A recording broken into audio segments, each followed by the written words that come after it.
Share বাজারে আস্থা ফেরাতে ভালো কোম্পানির তালিকাভুক্তি জরুরি হলেও 1 বছর ধরে নিষ্ক্রিয় প্রাইমারি মার্কেট।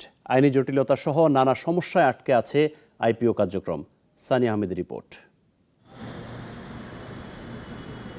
আইপিও আবেদন করতে ব্যাংকগুলোতে একসময়ে জনগণের দীর্ঘ লাইন, উৎসাহ আনন্দ ছিল চোখে পড়ার মতো। অতিরিক্ত আবেদন জমা পড়লে সংশ্লিষ্ট কোম্পানি ব্যাংক থেকে সুদ হিসেবে ভালো পরিমাণ অর্থ পেত, যা দিয়ে আইপিও খরচ ও পরবর্তীতে ডিভিডেন্ড দেওয়ার কাজে ব্যবহার করত। সুবিধা মতো আইন তৈরি করে অতিরিক্ত সাবস্ক্রিপশনের ব্যাংক সুদের অর্থ কোম্পানির অ্যাকাউন্টের পরিবর্তে এখন যাচ্ছে স্টক এক্সচেঞ্জের পকেটে। কিন্তু তবুও নেই ভালো আইপিও। আর চলমান আস্থা সংকট কাটাতে ভালো আইপিও আনার তাগিদ থাকলেও এখনো পর্যন্ত নিষ্ক্রিয় প্রাইমারি মার্কেট। যদিও ইতিমধ্যে দেশের কয়েকটি শীর্ষ গ্রুপকে তালিকাভুক্ত করাতে বৈঠক করেছে নিয়ন্ত্রণ সংস্থা। তবে বিশেষজ্ঞরা বলছেন, বাজারে ভালো কোম্পানি বা আইপিও আনা নিয়ন্ত্রণ সংস্থার কাজ নয়, বরং এসব ভূমিকা পালন করে স্টক এক্সচেঞ্জ সহ সিকিউরিটিজ হাউস, যা বর্তমানে শুধু মার্চেন্ট ব্যাংকদের কাছে সীমাবদ্ধ।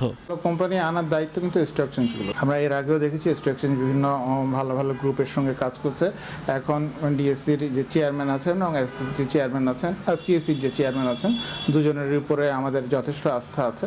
আমরা আশা করি যে ওনারা ভালো ভালো কোম্পানিগুলোকে ডিএসসিতে আসতে উৎসাহিত করবেন। কি আগে ব্রোকাররা উৎসাহের সঙ্গে বেশ কিছু আইপিও নিয়ে আসতে পারত।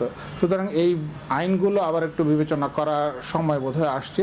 ভালো কোম্পানি বাজারে আনতে ট্যাক্স সুবিধা সহ নানা প্রণোদনা দেওয়া হলেও বর্তমানে উৎসাহের পরিবর্তে নিরুৎসাহিত করা হচ্ছে আইন কানুনের নানা মারপ্যাচে। ট্যাক্সের যে একটা আপনার গ্যাপ থাকার কথা লিস্টেড অ্যান্ড নন লিস্টেড কোম্পানির মধ্যে, সেই গ্যাপটা সরকার তো আমরা সবসময় দাবি করে আসছিলাম এই গ্যাপটাকে বাড়ানোর জন্য। কিন্তু আমরা দেখে আসছি বিগত বছরগুলোতে গ্যাপটা দিন দিন কমে যাচ্ছে। কারণ ক্যাপিটাল মার্কেটে আসা মানে তাকে কিন্তু কর্পোরেট গভর্নেন্সের ভিতরে আসতে হচ্ছে, বিভিন্ন যে রুলস অ্যান্ড রেগুলেশনসগুলো সেটা কিন্তু তাকে ফলো করতে হচ্ছে। ওয়ারেস সে যখন ক্যাপিটাল মার্কেটে লিস্টেড হচ্ছে না, তার কিন্তু এত রুলস এন্ড রেগুলেশনসের মধ্যে পড়তে হচ্ছে না। শেয়ার বাজারে ভালো কোম্পানি আসবে, কিন্তু আসার মতো সেই পরিবেশও তৈরি করতে হবে। এই জন্য সরকারের আন্তরিকতা ও প্রয়োজন বোধে নির্দেশনা আরোপ করার বিকল্প নেই বলে মনে করছেন সংশ্লিষ্টরা। সানি আহমেদ, নাগরিক, ঢাকা।